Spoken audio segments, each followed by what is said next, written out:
Hello and welcome to my first Guild Wars 2 video. In this video we'll be discussing the basics such as the action bar, questing and leveling. Hope you enjoy. First things first, the action bar is a lot smaller than traditional MMOs. Some players might find this strange at first, but it doesn't take long to get used to. The first 5 abilities are determined by what weapon you're using. If you're using a two-handed weapon, you get given all 5 abilities and they are devoted to that one weapon. So for example, a staff will have a different 5 abilities to a greatsword, even though they're both two-handed weapons. Whereas if you're dual wielding, you'll get 3 abilities from your main hand and 2 abilities from your offhand. This isn't the case for all classes though. For example, the thief, the 3rd ability is determined by both weapons. So for example, if you have a sword in one hand and a gun in the other hand, then your 3rd ability will be different if you had a dagger in your offhand. The next 5 abilities you have to unlock via skill points. Skill points can be found throughout the world for doing various things. Usually they're quite hard to obtain and will have to be done so in a group, but they are well worth getting. The other way of collecting them is by leveling up, but this is slow and you won't be able to unlock everything on the skill slot table. So you have to do at least some of the challenges in order to unlock everything. With these skill points you can unlock different abilities varying in cost. These abilities range from passive abilities to normal damaging abilities, but the slots to have these abilities are unlocked at different levels. The first one is at level 5, then 10, then 20, and finally your elite ability at 30. These abilities have been designed in order for you to use them infrequently. They are very powerful spells and thus have a very large cooldown. Your elite ability depends on what race and what profession you are. You get to choose from 3 racial elite abilities and 3 profession elite abilities, but you can change weapon sets while in combat.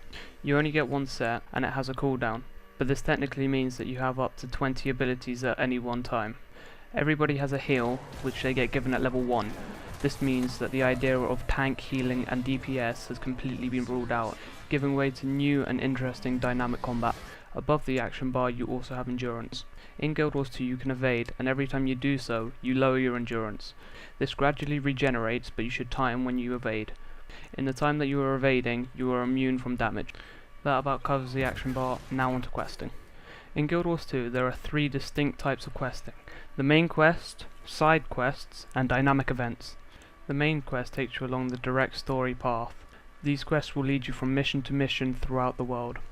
Side quests are not compulsory to do, but they are always fun. They allow you to earn rewards and to follow up side storylines that are independent of the main quest. Dynamic events happen throughout the world randomly and are called dynamic because you can win and lose them, and this affects the overall zone in which you are in.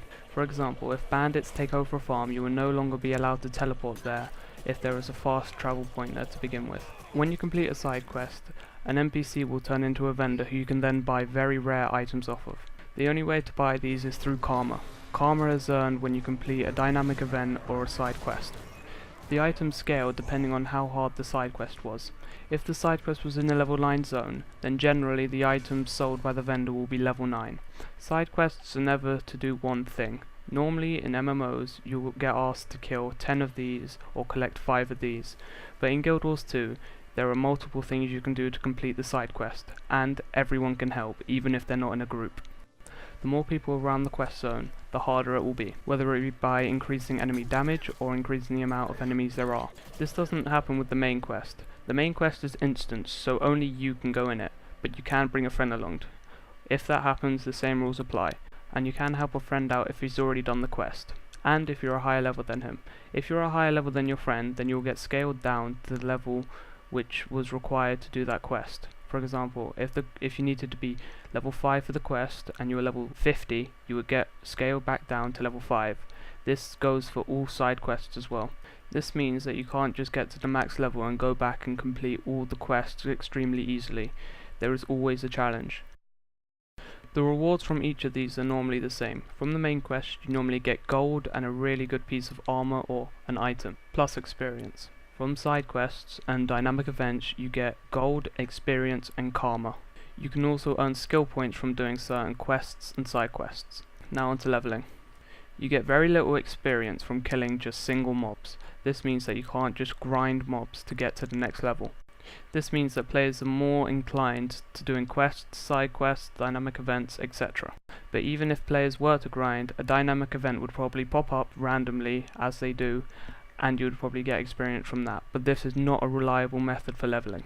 I haven't played the game long, since it is in beta, but in my experience I believe that the best way to level is to do the main quest. The problem with this is sometimes you'll be too low level to complete the main quest. If this happens, then you should go out and do some side quests, and usually dynamic events will follow from that. Once you are the required level to do the main quest, you should go and do it straight away, finish it, and then if this problem occurs again, just go out and do some more side quests.